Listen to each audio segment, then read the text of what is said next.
Hi everyone. Today we'll talk about brand new, wonderful, very high DPS and high survivability Remnant 2 build. And to start with this build, I need to tell you that in this build I'm using different items from both DLC. Currently we have two DLCs in Remnant 2. It's Awakening King and The Forgotten Kingdom. And to get all the items from these builds and to collect this build, you will need to buy both two DLCs, and they're very cheap, especially comparing with other popular live service and other quite popular nowadays games like Destiny 2, when you buy DLC for $100 and gets completely nothing, just 3 hours of story and the same content you get every year.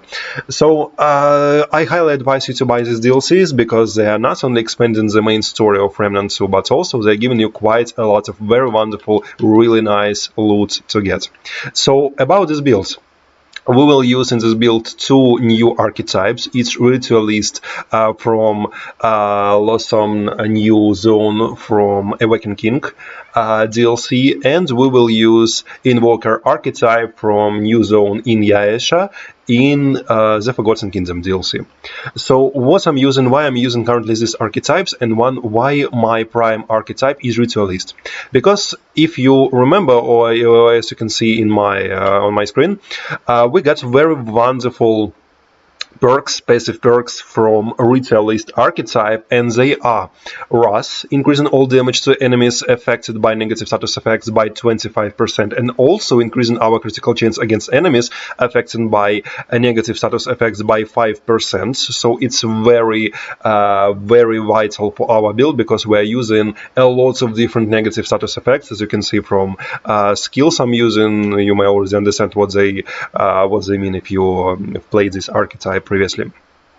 So we will make a lot of different negative effects. We'll put a lot of negative effects on our target. So it's one of the main perks that's defining our build. Also, killing an entity applies terrified to all enemies. Within 5 meters of killed entity for 20 seconds, terrified enemies are more likely to drop additional armor on death. Also, terrifying enemies deal 5% less damage, also quite nice bonus. 5% may be not something very defining, but still it's a very nice addition to our survivability in our build, because we won't have a lot of survivability skills and different options. Still, we can survive a lot of things in this build, but every single percent in this build is very, very useful. So this additional 5% from terrified enemies dealing less damage is a very, very nice addition to our build. Also, Dark Blood perk we're using because it's reducing damage received from negative status effects by 25%, and also reduces blind build-up by 50%, especially if you are playing near root, if you are trying to collect, for example, Engineer archetype. If you know how to get Engineer archetype, you need to go into the Mist that's giving you a very, very nasty blind effect. It helps you a lot. By the way, it helps you a lot also in the Forgotten Kingdom new DLC, when you need to fight with the root. Again, little spoiler, you understand what I'm talking about when you play through the Forgotten Kingdom DLC. You will face roots one time more in the storyline, the main storyline, and their blight is a very, very strong enemy, and you will need to fight through the blight, and reduces blight build-up by 50%, will save you, literally save you in that particular room. And also Purge, a relic perk on relic use, cleanses all negative status effects, and negative status effects cleansed by Purge are applied to all enemies within 7.5 meters. Also, additional bonus to our negative status effects play, because we will put status effects all the time on our enemies, almost all the time, so it's a very, very vital for our build. Also, we've got Trade Afflictions, also increase status effect duration against enemies by 100%, and also I will speak about our perks and our trades firstly, and after that I will comment skills we're using. And also we're using Invoker archetype, because what Invoker increases our skill damage by 30%, and also elemental damage by 15%, and skill and elemental critical chance by 5%. Also very great addition to our negative status effect spamming all the time. Also, we're using community. It also reduces skill cooldown by 1% and heals 2% max health once every 3 seconds for allies while Invoker skill is active. Because we will use, if you are playing with friends, it's also a very nice addition to your team play. That's also helping not only you, but also helping your fellow allies. Also very nice, some sort of passive healing for your allies, because in the Forgotten Kingdom DLC you've got a lot of new items, also binds on community, on team play. For example, like a new ring that's increasing your movement speeds when you're playing with friends with the same ring, and to get this ring you also need to play with friends. So also very nice passive buff for your allies you are playing with. Also, we've got Mind and Bloody utility perk that also increases movement speed by 5% and damage reduction by 5% while Invoker skill is active. And we will also use one of the best Invoker skills in our builds. And also, Soothsayer Relic perk on Relic use extends duration of active Invoker skills by 20% of the base duration, and also Relic use speed increased by 20% while Invoker skill is active. Also very useful perk you definitely need in your build, because your main skill we will use from Invoker Archetype, Way of Maedra, its cooldown is quite long, so on Relic use you will short down skill your base. You will extend the duration of your active skill, so you will use your you could get all the benefits from your skill from Way of Maedra much longer. And also we've got Trade Gift. This increases skill duration by 30 additional %. So why I'm using Ritualist archetype, why it's my prime archetype, not the Invoker? Because Invoker archetype only giving you additional skill charge. It sounds like quite nice addition to our build, but still we also our miasma skill we're using from Ritualist archetype has a very short cooldown, so we're not suffering from this skill because we're not suffering from its cooldown, and also we're shortening our cooldowns by different traits in our builds. So it's not a great problem to reduce cooldown for our skills. It's maybe some you may get stuck. You may have some problems with Way of Maedra because its cooldown are quite long, but still it's not a great deal because you can always use your relic and to increase its duration of your Way of Maedra archetype skill. So I see no reason to get additional second charge of our skills, but negative status effects applied by Ruthless infected and also victims receive 15% more status effect damage, and on death spreads all status to nearby enemies within 22.5 meters. This prime perk from Ritualist archetype is something that we need quite a lot in our build, because it helps us simply spamming our negative effects all the time on all enemies in a very big AoE radius. So we're using Ritualist archetype like prime archetype, and our secondary archetype is Invoker. And about skills, like you can see on my screen, we're using Miasma archetype skill that on cast puts in all the types of negative effects on our enemies: bleeding, burning, overload, and corrupted to all enemies within 22.5 meters, and also dealing 3,240 base damage to all the enemies, and it lasts for 40 seconds. It's a wonderful, very strong skill. We will spam all the time due to its low cooldown and different traits, additionally lowering down the cooldowns of our skills. And also we're using Way of Maedra. Why we're using this wonderful skill? Because it invokes Maedra to heal all allies for 20% of max health. It's quite a lot, especially due to our builds. Our build has not a lot of different ways of survivability, not a lot of tools for survivability. So this would be vital for us not only to survive, but also the skill the skill also not healing us, but also after fully blooming, allies in the forest growth heals 2% max health per second and gains 3% of base damage dealt as lifesteal, because lifesteal currently it's a very, very powerful way to survive in Remnant 2, especially currently when it's quite buffed, quite little buffed, but still this buff is a very, very you can feel this buff quite a lot. So lifesteal is one of the best ways to survive, especially in builds when you don't have a lot of armor or don't have a lot of reduction. And also we put gloom. We got gloom for 10 seconds, and gloom increases incoming elemental damage by 15% on enemies. So it's a wonderful skill that not only healing us, not only giving us additional lifesteal, but also increasing damage income on all our enemies. So we're using Miasma again and Way of Nature. About our items.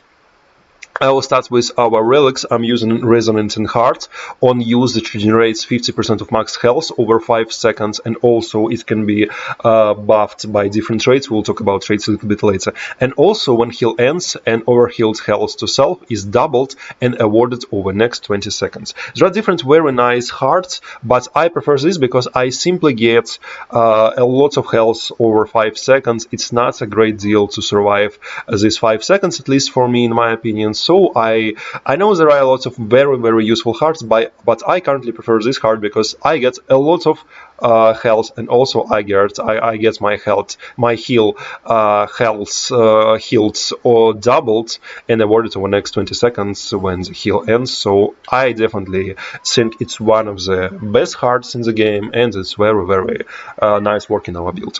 I'm using what's about our modes? I'm using mythical ranged damage to increase range against our to increase range of our weapons by 10%. It would be very vital for our SMG. Also, I'm using mythical elemental damage to increase elemental damage by 10%. Quite obvious. We're using different negative and elemental damage. And also, I'm using mythical ranged fire rates to increase fire rate by 10%. Also, very, very strong addition to our build to shoot one of our weapons, our SMG weapon, even faster, and to shoot our main weapon also even faster. In terms of our weapons, and I will talk about rotation a little bit later. Our main weapon will be Monolith from the new Forgotten Kingdom DLC. And why this weapon? Because it's giving a lot of damage, it has a lot of range, and also quite big damage fell off. And also it's shooting with one beam, very strong beam with a very big range, and its main not main perk, but its main let's call it perk. Yeah, its main perk of this weapon is it fires concentrated sand and sustained primary fire and sandstorm hits apply exposed for 1 second, max 15 seconds, and exposed status effects. Target received 15% additional damage from all sources. So just simply shooting this enemy from this main perk, you increasing additionally all the income damage on your enemies for 15%. It's quite a big debuff on your enemies.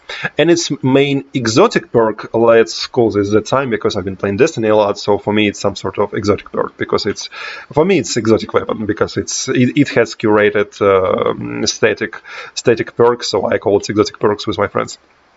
So its exotic perk from this weapon, it launches a sphere of loam, impact creates a 7% 5 meters swirling storm of sand, which seeks a center itself an enemy and deals 281.2 elemental damage per second. And also when sandstorm focus target dies, it will seek a new enemy within 10 meters and it lasts almost 20 seconds. It's a very wonderful perk that deals additional damage to our enemies, and also it's doing not only direct damage, it's doing also AOE direct damage, so it's also additional very nice damage source for our build, passive damage source.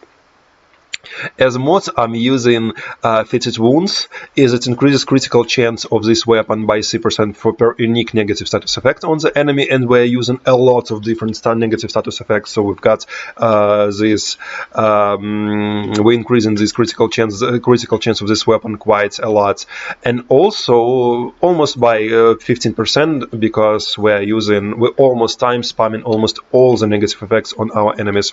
And also this weapon ranged where weak spot and range critical hits apply corroded, dealing 1710 corrosive damage over 40 seconds. Why corrosive damage? I will talk a little bit later. A little spoiler, it's one of the best and one of the strongest negative status effects in the game currently, at least in my test. So yeah, Fetid Wounds on Monolith. As my melee weapon, I'm using Krell X, also some sort of exotic weapon with static perk, Krell Edge, that's charged to throw to Krell X, which applies overloaded on hits, dealing 172.5 shock damage every 5 seconds for 40 seconds. Shortly after throwing, another will appear in the wielder's hands. Costs only 25 stamina, that's not a lot, and it's again doing additional negative status effects, damage, and also doing very nice dot damage to our enemies. And also it's infused with shock damage. Yeah, quite strong weapon. And again, you need to charge this to use. We're not using this weapon we're not using melee attacks of this weapon. We're using only heavy attacks. I mean charging attacks. We're using only this perk. We're not using it just a melee weapon because we don't have enough resistance to stay in front of enemies. And in general, in Remnant, if you are not playing bulwark builds with a lot of resistance, it's not very wise to stand in front of enemies with specific builds and spamming them with melee attacks. So we're using only ranged charging attack on this weapon. And in mod slot, I'm using Tainted Blade, increasing melee damage by 8% per stack of corroded on the target, and it stacks by five times. So we've got 40% increase of damage per every stack of corroded. In general, we've got 40% stack, 30% increased damage of melee damage of this weapon. And also charged melee attacks apply corroded, dealing 5,780 damage over 40 seconds. Again, addition to our negative status effect spam. And in our handgun or SMG slot, we're using Nebula, wonderful weapon if you want to put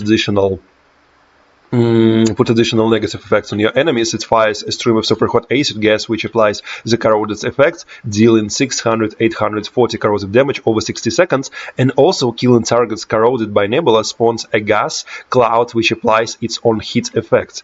Gas clouds last 2 seconds and can be refreshed.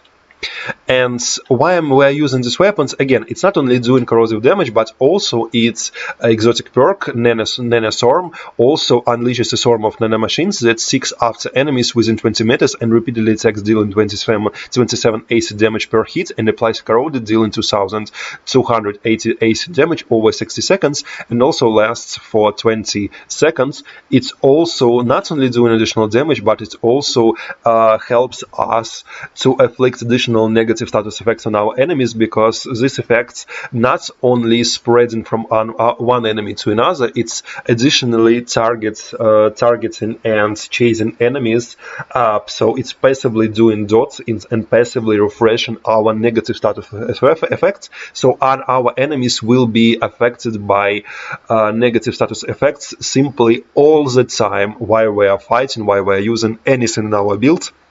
It can be either skills or our weapons. We will all the time put different status effects on our enemies and skip that negative status effect madness for our enemies. We'll literally spam negative status effects all the time. And we're using, as you can see, Maelstrom, because Maelstrom increases our weapon elemental damage, our corroded and exit damage by 10% for each unique elemental status effect on the target. And as you remember, we will put different elemental status effects, negative status effects on our enemies all the single time. And also this increases mod power generation of elemental damage and elemental status damage by 20%. Also quite powerful addition to our build. And you have several alternatives in these builds.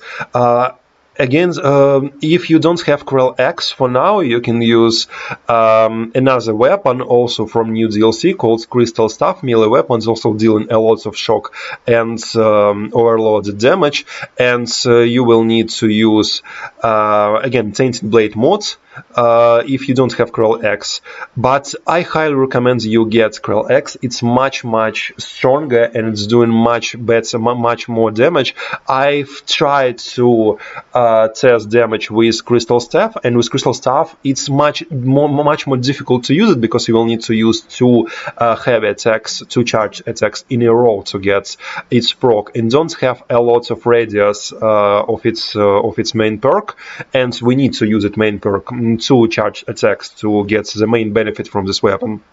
So in my opinion, much easier to use Krell X because it's doing a lot of damage and you have a great range to use it. You can stand in quite a big distance from your enemy and get the same benefits, but you are not risking standing in front of enemy, and you are proccing this perk much faster because you don't need to use two charge attacks. Also, I highly advise you to use Mirage weapon if you don't have Krell X, or if you don't need that much damage, because in this build we are doing 3000 damage. It's quite a lot in Remnant 2 to melt almost everything very fast on every difficulty.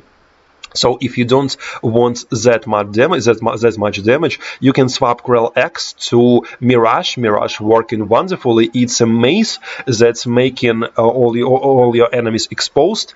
In not a very big radius, still it's summoning enemies. It pulls enemies to you, and it's making your enemies exposed for 3 seconds, max 15 seconds for each cyclone hits.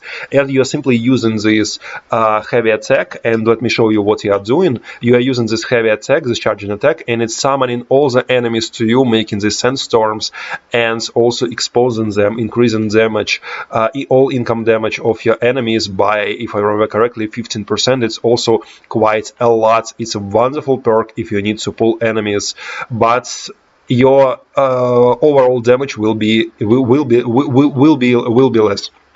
With this build, you will have, with Mirage, you will do something like 2.5k DPS, 2500 DPS.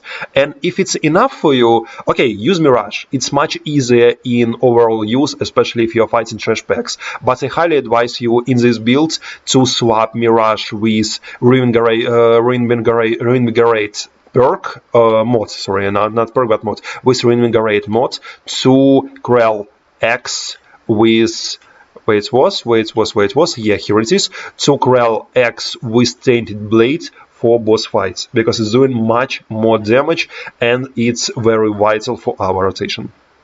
In terms of our jewelry, I'm using Ethereum Enchanter Amulet that increases our acid damage by 25% and corrosive damage by 50%, because currently I've been testing all the types of different damages.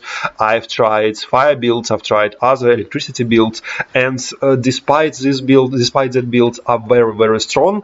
In my tests, burning and fire builds doing much less damage. I don't know why. I've tried everything, but everything I've tried all the jewelry, all the possible combinations. Fire builds, they're strong, but corrosive and acid builds doing, at least in my test, much bigger damage. I guess developers will buff fire builds in future, but currently I see that corrosive builds are much stronger. So I highly recommend using Ethereum Enhancer that's increasing our acid damage and corrosive damage by a lot.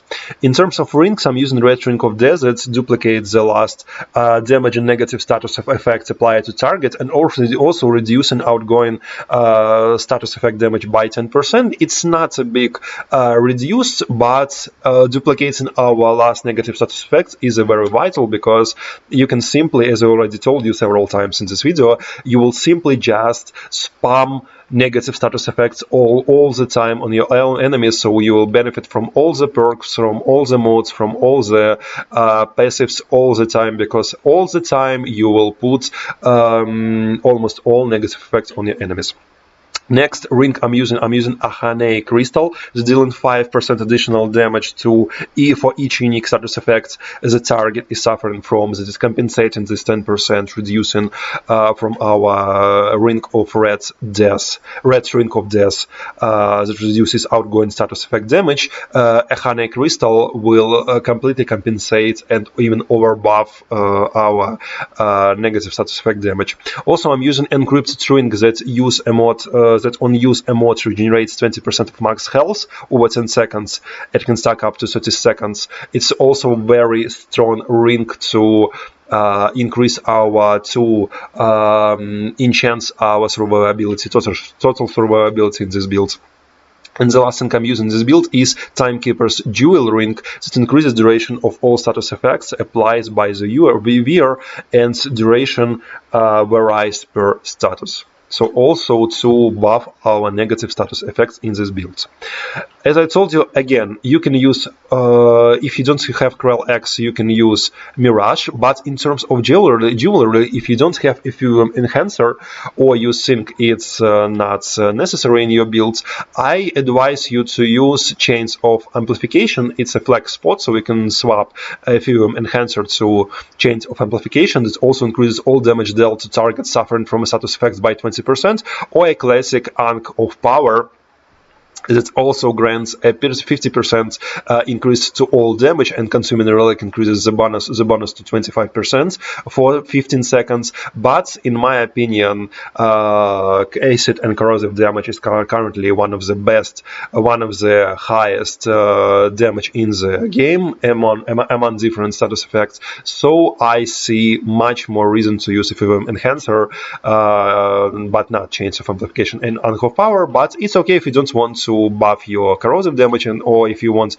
take any other weapons, not Nebula, but something else, maybe something with fire damage, you can easily swap to Chains of Amplification. Also very strong amulet. And also classic Jester Belt, also casting a mortal skill, increases all damage by 15% for 20 seconds, increasing cast speed by 35%. Also a very nice option, but in my opinion, a Fume Enhancer is the best amulet for this build. And also, if you think that you don't need that much healing with Encrypted Ring, you can use another ring. It's also a flex spot. You can use a ring called, let me show you where it is, Shadow of Misery. That increases status effect damage by 20%. If you don't want to use Encrypted Ring, that's healing you for 20% of max health on using a mod from your weapons. But I highly recommend it to use Encrypted Ring, because in this build you don't have that much survivability, so it buffs our survivability in addition with Way of Major a lot. In terms of our sets, I'm using Crimson Guard set that's given us a lot of health, a lot of stamina, quite a big bunch of armor, and also it's giving it increases resistance to blights, so we're not suffering from blights anymore, almost not suffering from blights, in addition from our perks from our archetype. But if you don't have Crimson Guard set, it's okay, you can use Fair Royal set, also giving you quite a lot of armor and very nice resistance. Or you can use brand new Disciple sets. Let me show you how it looks like. And so its whole resistance and whole armor and different stats. Yeah, you can use Disciple set, also giving you less blight resistance, but still give you very nice resistance to all status effects, but not bleed resistance. All the resistances except bleed resistance, and also is giving you a lot of stamina and health, and giving you a lot, one of the biggest armor stats in the game, 192 armor. It's a very nice set with awesome stats. Also, you can use Bloodless Crown from new DLC. It will increase if you fighting with enemies that's putting bleed on you. You can swap to Bloodless Crown, so with this set, with Disciple set, so you will load down your armor for almost 15 but it will also lower by 3 your blight resistance, but it will increase your bleed resistance by 15. So this combination, either Disciple sets or Crimson Guard sets or Fair Royal sets or Disciple set with Bloodless Crown, is a very, very strong option to with our build. In terms of trades, I highly advise you to install infinite trade points mod from Nexus Mods, because I simply don't understand why devs decided to limit your trade points you get in this game, because it's simply getting enough trade points to unlock everything simply wides builds crafting possibility to your game, and it's simply much more fun to play with all mods, all trades unlocked, because it's nothing crazy. It's nice and game breaking if you unlock everything. I've played game without mods. I've played the game. Now I'm playing the game only with this mod, because it's much more fun. It's nothing completely that breaks the game and making boss melt, making bosses to be melted. So I highly advise you to use this mod. But if you don't want to use trade points unlimited mods from Nexus Mods, what I advise you to use are trade trees. I highly advise you to unlock Affliction, status effects that increases our status effect duration. Then you will need for this build Flash Caster. Mod and skills usage is that will really help you, especially in terms of our healing with our ring. Also, what we need is Gifted, that also increases skill duration by 50%. By 30%, sorry, this is quite a lot. Next thing we will need is, if I remember correctly, Regrowth, that increases health regeneration by 1.5%. It's a flex spot, but it's health regen, it's quite a lot. Don't look at these low numbers, it's quite a lot in terms of, especially if you are fighting some very strong, tough enemies, it may save your life. Still, it's flex spot, so you don't need it mandatory for our build, but it's a very, very nice addition to our build. Another thing you need is Strong Bag. This increases dodge weight threshold by 50%. Another thing is Swiftness. It increases movement speed by 15% and greatly improves environmental traversal speed. It's not something mandatory for our build. Again, it's a flex spot, but still I highly advise you, because movement speeds can save you in some situations. Try H, increasing healing by 15%. Another thing we will mandatory need in our build is Untouchable trait. Increases evade window by 30%, because evading is a life for our build, and in general evading is a very, very vital mechanic for Remnant, especially on the last boss of the base game. Another thing we will need is Vigor. This increasing our max health by 30. Still, it's a flex spot, so it's not mandatory, same as Regrowth traits. Another thing we will need is Spirit. Increases mod power generation by 20% to use mods even faster and to proc our ring that is healing us. Another thing very, very useful is Expertise, reducing skill cooldown by 20%. What I was talking about, to reduce Way of Major skill cooldown. Another thing is, let me find where was. Yeah, here it is. Amplitude increase, AoE and aura size by 50%, increase AoE from our AoE radius from our miasma skill. And another thing we need is Barskin, that also giving us additional 10% resist. Also very useful would be in our last line, Fitness. It's also increasing evade distance by 30%. And also would be nice to have Recovery, that increases stamina regen by 30%. And the last thing, again, highly advised, but it's a flex spot, so you don't need it 100%, but I highly advise you to get this, is Siphoner trait. That increases, grants 3% base damage as a lifesteal, because as I already told you, lifesteal is a very, very powerful thing currently in Remnant 2 as a tool for survivability. So what is your rotation? in our build. As I already told you, main aspects of our build is to put a negative status on your enemies all the time. So what is our rotation? What we are doing in this build?